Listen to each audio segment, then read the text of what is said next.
एक सहकर्मी मेरे पास आया प्रवीण, वो कहता है सर मेरा जो है ना बुरा वक्त। मैंने कहा कैसे बुरा वक्त चल रहा है, वक्त की भी कोई पहचान? उसने कहा नहीं सर बुरा वक्त चल रहा है। मैंने कहा कैसे बुरा वक्त? मैं जो भी काम करता हूँ मैं असफल होता हूँ, मैं कुछ भी करता हूँ मुझे वो लेनी के देनी पड़ जाते हैं। तो मुझे याद आया, मैं राज कॉमिक्स का बड़ा शौकीन था। कॉमिक्स पहले निकलता था ना, तो उसमें बांके लाल करके एक कैरेक्टर होता था। बांके लाल को ढूंढना गूगल पे मिलेगा। तो बांके लाल का वक्त जो है ना, वो हमेशा बुरा करने को जाता था, लेकिन उसके द्वारा किसी का भला हो जाता था।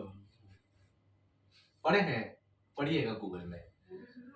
तो बांकेलाल किसी का बुरा करने, हमेशा बुरा करने की सोचता था। वो हमेशा राजा को मरवाने की सोचता था कि मैं इसके बदले में राजा बन जाऊंगा, लेकिन राजा बाल बाल बच जाता था दुश्मनों की साजिश से। अब बांकेलाल की वाहवाही हो जाती थी। तो बुरे वक्त को अच्छे वक्त में कैसे बदला जाए, ये आपके ऊपर निर्भर करता है। यह शरीर किसका है साहब? आपका, आपका है। सुबह 5 बजे जगना है कि 10 बजे जगना है, इसका फैसला आपके शरीर के लिए आप लेंगे कि सीपी लेगा साहब? आप लेंगे, बिल्कुल। इस शरीर को साफ सुथरा रखने की जिम्मेदारी आप लेंगे कि शुक्ला जी लेंगे? आप लेंगे सर। तो आपके समय का फैसला दूसरा क्यों लेगा? आपकी जिम्मेदारियों का एहसास दूसरा क्यों करेगा? आपको सर बाथरूम लगता है, आप जाते हैं ना, कि आप मुझे कहते हैं सर मेरे बदले बाथरूम करके आ जाओ, कहते हो क्या? देखो थोड़ा सा और उदाहरण दे रहा हूं। जब ऐसे काम को इंपोर्टेंस देते हुए हम खुद दौड़ते हैं अपने काम को संपूर्ण करने के लिए, तो हम फिर दूसरे से उम्मीद क्यों पालते हैं अपने काम को कंप्लीट करने के लिए? इसलिए करते हैं क्योंकि हम अपनी जिम्मेदारियों का एहसास नहीं करते। अगर एहसास है भी तो उससे दूर भागते हैं। यही होता है शुक्ला जी। और अगर आप जिम्मेदारियों के एहसास से दूर भागेंगे तो आपका समय कभी अच्छा बनेगा नहीं बनेगा सर, बिल्कुल नहीं बनेगा। याद रखिएगा, बुरा वक्त आपको हमेशा एक बड़ी जिम्मेदारियों के लिए तैयार करता है। सर बहुत दूर की पंक्तियां बोल रहा हूं, जिस किसी भी लेखक ने लिखा हो, भले ज्ञानेंद्र झा ही क्यों नहीं हो, बड़ा सटीक लिखा होगा कि बुरा वक्त हमेशा आपको एक बड़ी जिम्मेदारियों के लिए तैयार करता है। अगर धूप तेज नहीं हो, शुक्ला जी, अगर धूप तेज नहीं हो तो क्या भाप सूखेगा? वो पानी भाप के रूप में परिवर्तित होगा। अगर धरती उस भाप को अपने आंसू के रूप में ऊपर की तरफ न बहाए भाप के रूप में, तो क्या सर बारिश होगी?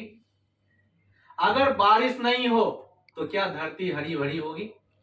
क्या बारिश आपके चौखट तक आएंगी? नहीं आएंगी साहब, बिल्कुल नहीं आएंगी। हर चीज देखिए, शुरुआत हुई कड़ी धूप से, लेकर आ गया आपके पास नरम हरी भरी घास, हरियाली तक, है ना सर?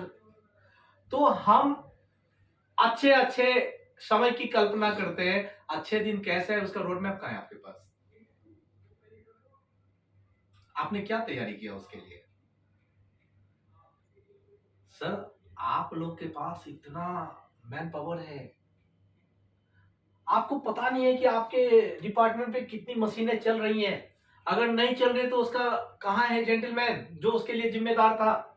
फिर आपका कम्युनिकेशन क्यों नहीं है, बात क्यों नहीं किया?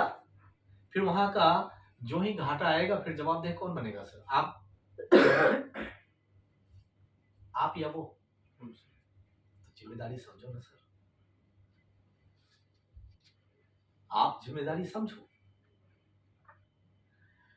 तो इसको जिसने पकड़ लिया, लोग कहते हैं कि इंसान का निर्माण समय के अनुरूप होता है। मेरी सोच इससे उलट है सर। इंसान ही समय को अपने अनुरूप निर्माण करता है, अपनी सोच के अनुसार समय का निर्माण करता है।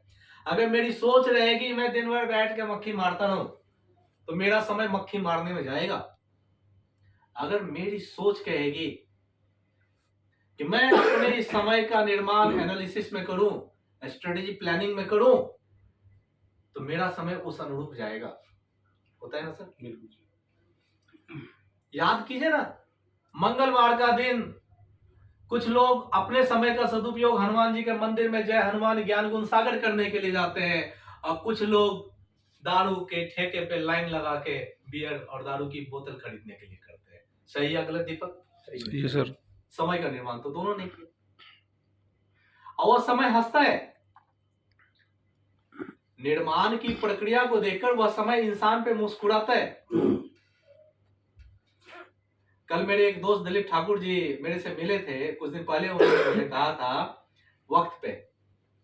वक्त को बर्बाद करने वालों, याद रखना, अगर तुमने वक्त को छोड़ दिया तो वक्त तुम्हें बर्बाद कर देगा।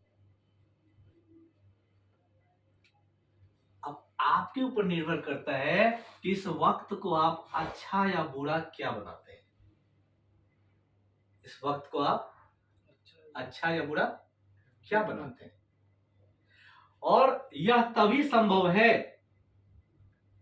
जब आपके अंदर आपकी जिम्मेदारियां क्या है उसके बारे में आप खुद ब खुद एक्टिव होए।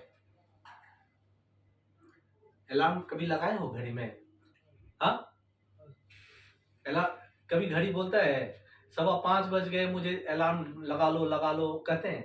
एक बार सेट कर दिया, यही होता ना सर। ये वो कहता है मुझे फीड कर दो, एवरीडे बजना है, कितने बजे बजना है, किस दिन छोड़ना है, यही होता ना सर। और एक बार आपने फीड कर दिया, तो अपने आप जो भी म्यूजिक लगा दो उसमें, सुबह की नियत उस सर 1 सेकेंड भी उधर उधर नहीं। वह सीखो सर, अलार्म घड़ी से सीखो। कितनी पंक्चुअल है वो आपको कहते उठ जा उठ जा उठ जा आशीष, उठ जा उठ जा उठ जा उठ जा, जो भी लगाए हुए हो। अब बहुत से लोग उस समय का सदुपयोग करते हैं, उठते हैं, अपने आप को तैयार करते हैं। बहुत सारे उसने अलार्म को ही ऑफ बंद कर देते हैं। Right sir? Right Praveen? Right sir. सवाल ये है शुक्ला जी, सब कुछ हमारे ऊपर निर्भर करता है, हम अपना निर्माण कैसे करें। हम अपना निर्माण कैसे करें। बहुत से लोग कहते हैं सीनियर्स बहुत डांटते हैं यार, सीनियर्स जो है ना हमारी कुछ परवाह नहीं करते, वो हमेशा हमें ये वो ऐसे वैसे करते हैं। कहते होंगे, इसको भी लगता होगा उसको भी लगता होगा। एक बीज को जमीन के अंदर बोया जाता है सर, बोते हैं ना सर, एक मटर के दाने को, किसी भी बीज को। आपको मालूम है कि जमीन के अंदर बहुत ज्यादा गर्मी है। हा? अगर आप 1 घंटे के लिए अपने पैर को मिट्टी के गड्ढे में डाल दीजिए, ऊपर से मिट्टी डाल दीजिए, तो आपका पैर सूज जाएगा या गर्म भाप छुएंगे बहुत गर्म हो जाएगा। मालूम है ये बात? गांव में पहले क्या करते थे, केले को काटते थे और जमीन के नीचे डाल देते थे, पता है? हाँ, क्योंकि गर्मी, धरती की गर्मी से वो पकता था। पहले का ये प्रक्रिया होता था, जब ये कार्बेट केमिकल्स ये नहीं होते थे। तो धरती की गर्मी ने उस बीज की नरमी को बर्बाद कर दिया सर। उसके जितने भी खोल थे, आवरण था, वो फटता है सर। हाँ, जिस तरीके से आपका दिल टूटता है वैसे उसके आवरण फटते हैं सर, क्योंकि उसके ऊपर जो है ना बिल्कुल असहनीय पीड़ा होती है, धरती का बोझ, दबाव होता है सर, अंदर में दबा हुआ होता है। वो सोचता है अब तो मैं गया, मेरी जिंदगी खत्म। अचानक उसे अपनी जिम्मेदारियों का एहसास होता है और एक कोपल के रूप में सर वो प्रस्फुटित होता है। राइट और रॉन्ग? राइट और रॉन्ग सर? Right sir. और वो सूर्य की किरणों को देखता है, कहता है मैं तुम मेरे लिए उम्मीद की किरणें हो, मैं ऊपर बढ़ता जाऊंगा। वो एक तना के रूप में, पेड़ के रूप में, पौधे के रूप में, झाड़ी के रूप में, राइट सर, अपना निर्माण स्वयं कर लेता है। सही या गलत? आपको अपना निर्माण स्वयं करना है सर। और अगर आपने अपना निर्माण स्वयं कर लिया ना, तो ये बुरा वक्त की कहानी जो है ना आप भूल जाएंगे। क्योंकि आप अपने स्वर्णिम पलों का निर्माण खुद करते हैं। आप अपने लिए जिंदगी कैसे जिए इसका रास्ता आप खुद बनाते हैं सर।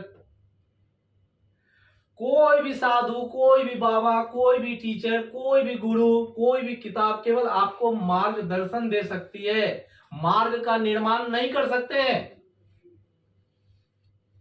आपको अच्छी अच्छी चीजें बता सकते हैं, बट अच्छी राह वो तैयार नहीं कर सकते हैं। इसके लिए आपको ही दृढ़ संकल्पित होना पड़ेगा। आप की जिम्मेदारी, आपका फ्लोर आपको पता ही नहीं है, तो एक्टिव हो जाओ सर। Thank you Deepak.